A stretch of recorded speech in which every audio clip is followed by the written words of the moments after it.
What happens when the world's most successful band locks itself in a studio without a unified vision, armed only with Indian acoustic guitars, tape loops, concrete music experiments, and enough personal demons to fuel a Shakespearean tragedy, and somehow produces 30 songs that would redefine what a rock album could be? The year was 1968, and the Beatles weren't just fragmenting.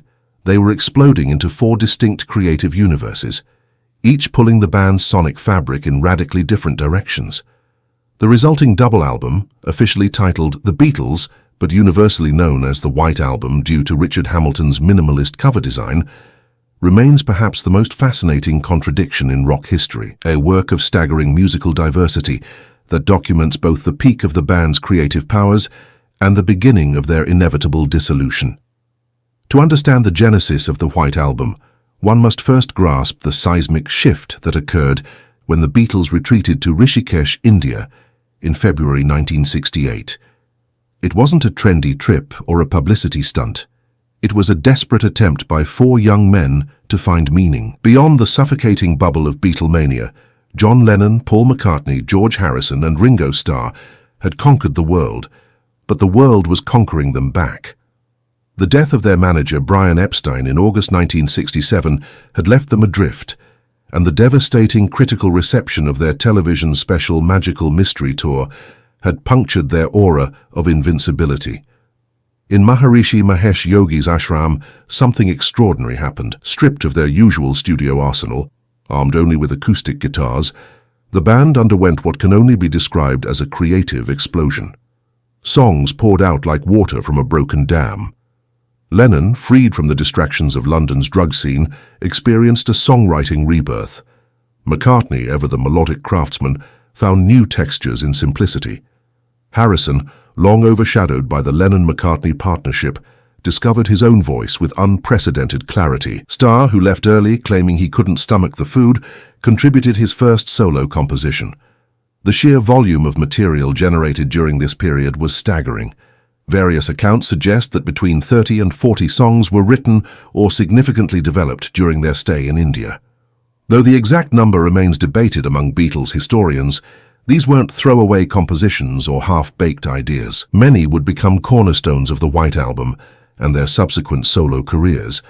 Dear Prudence, with its Travis picking pattern in D major cascading through descending bass notes, was written about Prudence Farrow's obsessive meditation practices.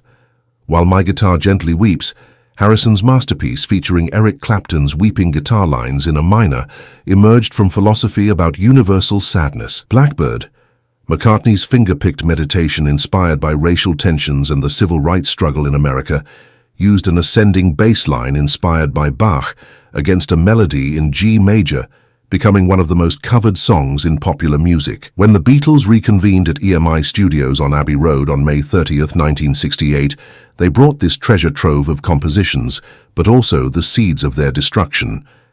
The democratic spirit that had characterized their earlier recordings was evaporating. Instead of the collaborative arrangements that marked Revolver and Sgt. Pepper's Lonely Hearts Club Band, the White Album sessions increasingly became a series of solo recordings, with the other Beatles serving as session musicians when they bothered to show up.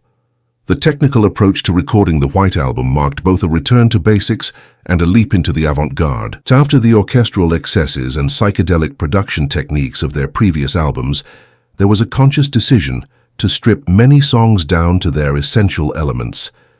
Julia, Lennon's haunting tribute to his late mother, features only his double-tracked voice and finger-picked guitar in D major, with a chromatically descending bass line that wouldn't sound out of place on a Nick Drake album. The sparse production allows every breath, every string squeak, every subtle variation in Lennon's vulnerable vocal delivery to be heard in crystal clarity. Yet this minimalism coexisted with some of the most adventurous sonic experimentation the Beatles had ever attempted. Revolution 9 remains one of the most challenging pieces of music ever included on a mainstream rock album.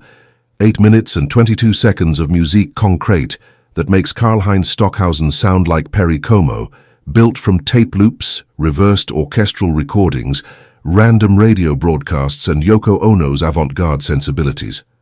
It's either a masterpiece of sound collage or unlistenable garbage, depending on your tolerance for experimental music. The fact that it sits on the same album as Obla Di Obla Da, McCartney's music hall pastiche in C major, with its bouncy piano rhythm and ska-influenced arrangement, perfectly encapsulates the schizophrenic nature of the White Album. The recording process itself became a battlefield. McCartney's perfectionism clashed with Lennon's impatience.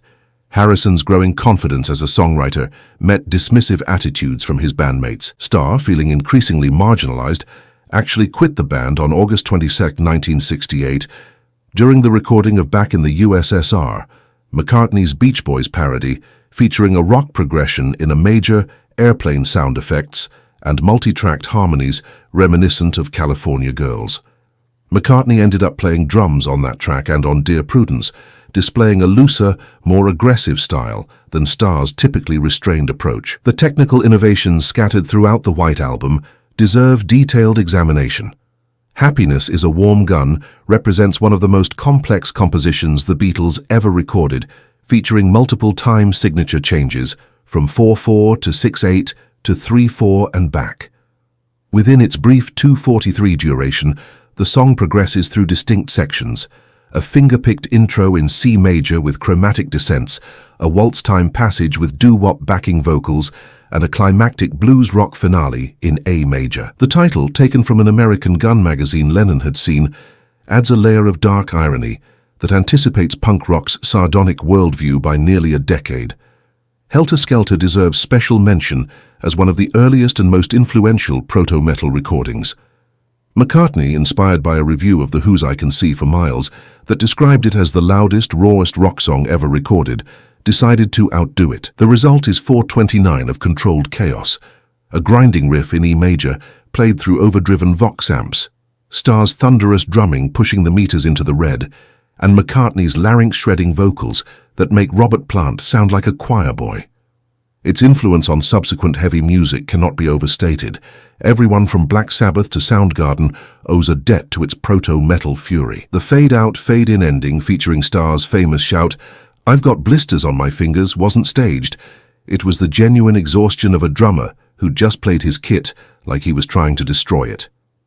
George Martin's production approach on the White Album differed markedly from his orchestral arrangements on previous Beatles albums.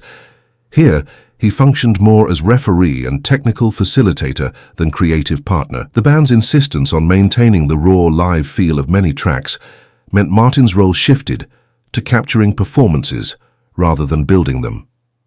This is particularly evident in Year Blues, recorded live in a small annex room at Abbey Road to achieve a claustrophobic blues club atmosphere. The song's E major blues progression, featuring Lennon's primal scream vocals and Harrison's scorching guitar solo, anticipates the garage rock revival by decades. The album's sonic palette expanded through innovative use of available technology.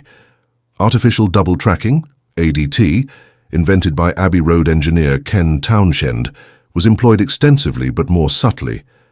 Variable speed recording transformed McCartney's voice on Wild Honey Pie into a bizarre falsetto, while Blue Jay Way used similar techniques combined with reversed recordings and flanging effects to create Harrison's psychedelic meditation on Waiting for Friends in the Los Angeles fog. The cello and violin arrangements on Piggies, Harrison's satirical social commentary, featuring harpsichord played by Chris Thomas, were recorded with close miking techniques that emphasized bow scrapes on strings, adding to the song's caustic atmosphere. The influence of Indian classical music, particularly in Harrison's contributions, represents another crucial element of the White Album's sonic diversity. Harrison's deepening understanding of Indian musical theory and philosophy, developed during studies with Ravi Shankar, permeates songs like Long, Long, Long, where the Hammond organ drone creates a tambura-like effect, and Harrison's vocal delivery incorporates microtonal inflections characteristic of classical Indian singing. The song's dynamic range, from near-inaudible verses to explosive choruses, creates an emotional intensity that prefigures the quiet, loud dynamics alternative rock bands like Nirvana would employ decades later. Lennon's contributions to the White Album show his movement toward a more personal, confessional songwriting style that would define his solo career. I'm So Tired, with its lethargic verses in a major collapsing into aggressive choruses in E major, captures the exhaustion and frustration of insomnia with raw honesty. The guitar arrangement features Lennon's distinctive rhythm style, what George Martin called his clawhammer approach, creating a texture that's simultaneously lethargic and agitated. Cry Baby Cry, built on a descending chord progression from E minor through C to G, incorporates mellotron flutes to create a nursery rhyme atmosphere that's genuinely disturbing, like a children's song played in a haunted house. McCartney's eclecticism reached new heights on the White Album. Honey Pie isn't just a pastiche of 1920s dance band music. It's a meticulously crafted recreation, featuring authentic period arrangement techniques, complete with megaphone vocals and a clarinet saxophone section played by London jazz scene session musicians. The song's sophisticated chord progression, moving through B-flat major with numerous secondary dominants and chromatic passing chords, demonstrates McCartney's growing harmonic sophistication. On the other hand, Why Don't We Do It in the Road reduces rock and roll to its most primitive essence, just McCartney's voice, piano, and pounding drums hammering a 12-bar blues in D major, with lyrics that would make Muddy Waters blush. The sequencing of the White Album's 30 tracks across 4 vinyl sides represents a masterclass in album construction, even while embracing chaos. Side 1 opens with the airplane roar of Back in the USSR and closes with the tender Julia. Side 2 begins with Birthday, a spontaneous rocker in a major created during a studio break, and ends with Year Blues. Side 3 starts with the charming music hall parody Everybody's Got Something to Hide Except Me and My Monkey, and concludes with the lullaby Cry Baby Cry. Side 4 begins with Revolution 1 and ends with Good Night, Ringo's orchestrated lullaby arranged by George Martin in the style of a Hollywood musical finale. This sequencing creates a listening experience that's deliberately discordant, forcing the listener to abandon expectations and surrender to the album's unpredictable flow. The juxtaposition of styles isn't random, it's carefully crafted for maximum impact. The transition from Bungalow Bill, a campfire sing-along featuring Yoko Ono's only vocal contribution on a Beatles album, to While My Guitar Gently Weeps, one of the most emotionally profound songs in the band's catalogue, exemplifies this approach. The role of outside musicians on the White Album marked a significant departure from the Beatles' typically insular recording process. Eric Clapton's uncredited guitar solo on While My Guitar Gently Weeps not only provided the song's characteristic weeping lines, but also temporarily eased band tensions. Everyone was on their best behavior with a guest present. Nicky Hopkins's electric piano on Revolution adds a barrel house blues feel that transforms the song from its acoustic origins, Revolution 1, into a fierce political statement. The Mike Sammy's singers on Good Night provide the kind of saccharine backing vocals the Beatles themselves would never have attempted, adding to the song's deliberately exaggerated sentimentality. The album's treatment of rock and roll history deserves special attention. Birthday combines 1950s rock and roll elements with contemporary production techniques, creating something both nostalgic and modern. The song's structure, built on an IOV progression in a major with a bridge modulating to C major, is pure Chuck Berry, but the production, featuring heavily compressed drums and a distinctive cowbell pattern, points toward the future of rock production. Rock and roll music and Back in the USSR similarly reference early rock and roll, while simultaneously commenting on it, creating a meta-textual layer that acknowledges rock's evolution from youthful rebellion to established art form. The White Album's lyrical content ranges from deeply personal to absurdist, from social commentary to pure nonsense. Blackbird operates on multiple levels. Ostensibly about a bird with a broken wing, it's also McCartney's response to racial tensions and the civil rights movement in late 1960s America. The finger-picking pattern derived from Bach's bourrée in E minor creates a delicate counterpoint to the song's heavy subject matter. Piggies uses barnyard metaphors to deliver Harrison's sharpest social satire, yet lines about capitalist pigs needing a damn good whacking wouldn't sound out of place on a Clash album a decade later.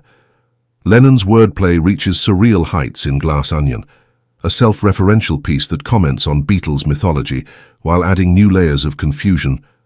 The walrus was Paul, being a deliberate red herring for conspiracy theorists already scouring Beatles records for hidden meanings. Everybody's Got Something to Hide. Except Me and My Monkey features lyrics that are either about Lennon's heroin use, his relationship with Yoko, or simply nonsense, possibly all three simultaneously. The ambiguity is intentional, reflecting Lennon's growing interest in leaving interpretation to the listener rather than providing clear narratives. The production techniques employed throughout the White Album would influence recording practices for decades. The drum sound on Dear Prudence, achieved through close miking Starr's kit and heavy compression, became a template for rock drum production. The technique of recording bass and drums together in isolation, then overdubbing other instruments, used extensively during the sessions, became standard rock recording practice. The use of room ambience as a musical element, particularly evident in Savoy Truffle, where the brass section was recorded at a distance to capture Studio One's natural reverb at Abbey Road, predates the ambient music movement by years. The engineering team's contributions deserve particular recognition. While Geoff Emerick had been the Beatles' primary engineer since Revolver, tensions during the White Album sessions led to his departure on July 16, 1968. Ken Scott, who had been working as tape operator and occasional engineer, took over primary engineering duties for most of the remaining sessions. This personnel change brought a slightly different sonic approach. Scott's engineering style was somewhat less experimental than Emmerich's, but captured the raw, live feel the band was seeking. The collaboration between Scott, George Martin, and various assistant engineers created the album's distinctive sonic character. The album's release on November 22, 1968, was met with equal measures of confusion, acclaim, and controversy. Critics were divided. Some hailed it as the Beatles' masterpiece. Others saw it as self-indulgent and unfocused. The New York Times called it an extended and heterogeneous montage of recordings. While Rolling Stone praised its breadth and musical invention, public response was more uniformly positive. It topped charts worldwide and sold over 2 million copies in the United States within a month of release. The White Album's influence on subsequent music is immeasurable. The lo-fi aesthetic of songs like Wild Honey Pie and Why Don't We Do It in the Road prefigured the DIY ethos of punk and indie rock. The experimental techniques of Revolution 9 influenced everyone from Can to Sonic Youth. The acoustic intimacy of Julia and Blackbird provided a template for the 1970s singer-songwriter movement.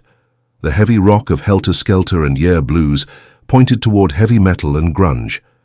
The album's genre-hopping eclecticism as a whole became a model for artists who refused to be confined by stylistic boundaries. Charles Manson's appropriation of Helter Skelter and other White Album songs as inspiration for his 1969 murders added a dark footnote to the album's history. Though the Beatles bore no responsibility for Manson's delusions, the incident highlighted how the album's ambiguous lyrics and apocalyptic tones could be misinterpreted by disturbed individuals.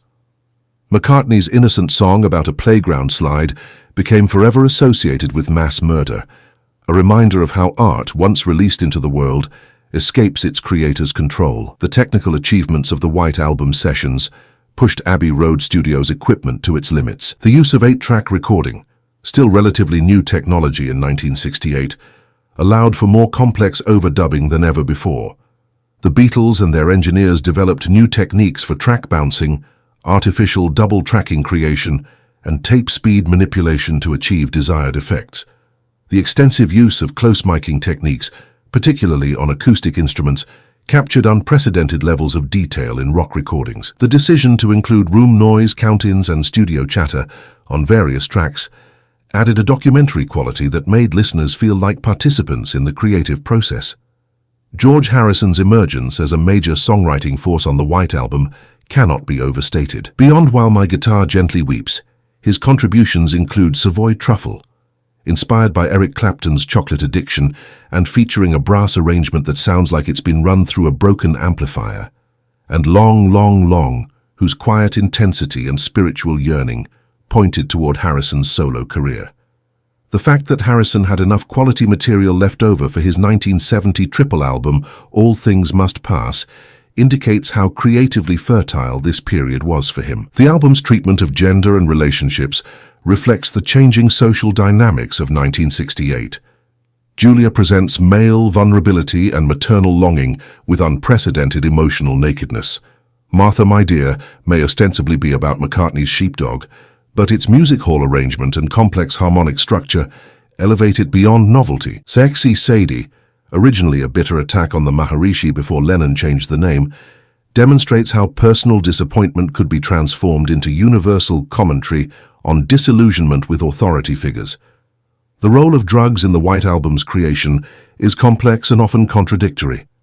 While the India stay represented a period of relative sobriety, the London sessions saw increasing use of various substances. Lennon's heroin use during this period influenced both his songwriting and his increasingly erratic behavior. The hallucinogenic experiences that had shaped Sgt. Pepper gave way to a raw, more immediate sound that reflected both withdrawal and intoxication. Everybody's Got Something to Hide Except Me and My Monkey captures the manic energy of stimulant use while I'm So Tired documents the crushing hangover. The album's approach to stereo mixing, handled primarily by George Martin and engineers Ken Scott and the Abbey Road team, deserves particular attention. Unlike modern recordings where stereo placement is carefully balanced, the White Album's stereo mixes often feature extreme panning, drums entirely in one channel, vocals in another. This wasn't sloppiness but a deliberate aesthetic choice, creating a three-dimensional sound space that rewards headphone listening. The mono mixes, prepared separately and with greater band involvement, often feature completely different balances and even alternate takes, making them essential listening for understanding the album's full scope. The financial and commercial aspects of the White Album's creation reflected the Beatles' increasingly chaotic organizational structure. The formation of Apple Corps in early 1968 had given the band greater control over their music, but also created new administrative headaches. The extended sessions from May to October 1968 resulted in enormous studio costs that would have bankrupted a less successful act. The decision to release a double album, despite EMI's preference for a single disc, demonstrated the Beatles' newfound autonomy, but also their inability to exercise editorial judgment over their own work. The album cover, or deliberate lack thereof, made its own statement. Richard Hamilton's minimalist design, pure white with only the band name embossed, and a stamped serial number on early pressings, stood in stark contrast to Sgt. Pepper's psychedelic excess. The numbered copies instantly became collector's items, with lower numbers commanding higher prices. The inclusion of 4 individual portraits and a poster featuring a collage of personal photos emphasized the band members' separate identities rather than their unity. This visual representation of fragmentation perfectly mirrored the music's disparate nature. Critical re-evaluation of the White Album in subsequent decades has been generally positive. What seemed unfocused and self-indulgent in 1968 now appears prescient and revolutionary. The album's embrace of multiple genres, its combination of high and low art, its mixture of personal confession with abstract experimentation, all the elements that confused contemporary critics, became standard practice in popular music. Artists from Prince to Radiohead to Wilco to St. Vincent have cited the White Album as inspiration for their own genre-defying work. Remastering and reissue campaigns have revealed previously buried depths. The 2018 50th anniversary edition, remixed by Giles Martin, brought out details buried in the original mixes: the string squeaks in Blackbird, the breathing in Julia, the count-in to Everybody's Got Something to Hide Except Me and My Monkey, the inclusion of the Escher demos, acoustic recordings made at Harrison's home before the studio sessions, provides insight into the song's evolution from intimate sketches to full productions. The album's influence on progressive rock, despite its apparent return to simpler forms, is paradoxical but significant. The extended suite-like nature of the full album experience, the incorporation of diverse musical styles, the use of the studio as a compositional tool, and the embrace of both experimental and traditional forms all became hallmarks of progressive rock. Bands like Yes and Genesis took the White Album's eclecticism and expanded it into 20-minute epics, while King Crimson adopted its willingness to juxtapose beauty with chaos. The White Album's sociological impact extended beyond music into broader cultural conversations about artistic freedom, commercial expectations and creative collaboration. The album demonstrated that a rock band could release challenging non-commercial material alongside potential hit singles without alienating their audience. This model of artistic autonomy within commercial success became the blueprint for countless subsequent acts, from Led Zeppelin's refusal to release singles to Pink Floyd's concept albums. The White Album's technical legacy continues to influence modern production. The use of compression as a creative tool, rather than merely for dynamic control, the incorporation of mistakes and spontaneous moments as integral parts of the recording, the layering of multiple guitar timbres to create orchestral effects, all these techniques pioneered or perfected during the White Album sessions remain standard practice. The album's demonstration that technical innovation could serve emotional expression rather than mere novelty established a principle that guides serious record production to this day. Looking from our current perspective, the White Album remains both an ending and a beginning. It marked the end of the Beatles as a unified creative force. Never again would all four members be equally invested in a project. Yet it also marked the beginning of a new phase in rock music, where albums could be expansive, contradictory, challenging, and still commercially successful. It proved that rock musicians could be artists rather than merely entertainers, that albums could be statements rather than merely collections of songs. The album's treatment of nostalgia deserves particular attention. Songs like Goodnight and Honey Pie look back to pre-rock popular music, but with a knowing wink that acknowledges the impossibility of genuine return. This postmodern approach to musical history, simultaneously sincere and ironic, would become increasingly important in popular music, from 1970s glam rock, Roxy Music, through 1990s alternative rock, Beck, to contemporary artists like St. Vincent, who freely blend vintage and futuristic sounds. The White Album's exploration of violence, both musical and lyrical, prefigured punk and metal's confrontational approach. Helter Skelter isn't just loud, it's aggressive in a way the Beatles had never been before. Happiness is a warm gun links sex and violence with a casualness that would have been unthinkable on Please Please Me. Piggies suggests violent revolution with a casualness that belies its gentle harpsichord arrangement. This willingness to explore darker themes without moral judgment opened doors for future artists to address controversial subjects in popular music. The album's relationship to the concept of authorship in popular music proved revolutionary. Though Lennon-McCartney compositions had always been jointly credited regardless of actual authorship, the White Album made clear that these were increasingly individual visions. Harrison and even Starr emerged as distinct creative voices. This dissolution of the collective into individual voices paradoxically created a work greater than the sum of its parts. 4 solo albums, somehow combining into a unified statement about disunity. The recording techniques developed during the White Album sessions regarding vocal production deserve special mention. The intimate, close-mic'd quality of Lennon's voice on Julia, the aggressive distortion applied to McCartney's vocals on Helter Skelter, the ethereal quality achieved in Harrison's voice on Long, Long, Long through reverb and compression. Each required different approaches that expanded the vocabulary of vocal recording. The use of automatic double tracking, variable tape speeds, and multiple passes to create vocal textures, rather than simply capturing a performance, established new possibilities for the human voice in recorded music. The album's approach to musical quotation and reference created a new kind of intertextuality in rock music. Glass Onion explicitly references previous Beatles songs, creating a self-conscious commentary on their own mythology. Revolution 9 incorporates fragments of classical recordings, creating a collage that questions boundaries between original composition and appropriation. This postmodern approach to musical creation, where reference and quotation become compositional tools, would become increasingly important in sample-based music and hip-hop production. The White Album ultimately stands as proof that creative tension can produce extraordinary art. The very forces that were tearing the Beatles apart, personal animosities, divergent artistic visions, outside influences, drug use, commercial pressures, somehow combined to create a work of staggering diversity and consistent brilliance. Each member's desire to assert their individual identity, rather than dilute it for the band's impact, created a kaleidoscopic portrait of late 1960s cultural effervescence. When we listen to the White Album today, more than half a century after its release, its relevance remains undiminished. In an era of playlist culture and shortened attention spans, its sprawling 93-minute length feels almost defiant.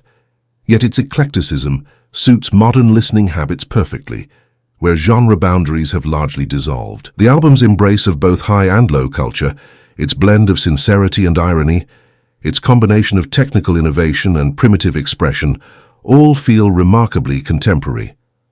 The White Album wasn't just a record, it was a declaration of artistic independence, a document of creative dissolution, a blueprint for rock music's future, and a farewell to innocence, all in one. It proved that a rock album could be anything its creators wanted it to be. Symphony, comedy, tragedy, experiment, confession, celebration, provocation. By refusing to be one thing, it became everything, and in doing so, changed everything that came after. The Beatles may have been disintegrating, but in their destruction they created something indestructible, a testament to the power of creative freedom, the beauty of chaos, and rock and roll's enduring capacity to surprise, challenge, and transform.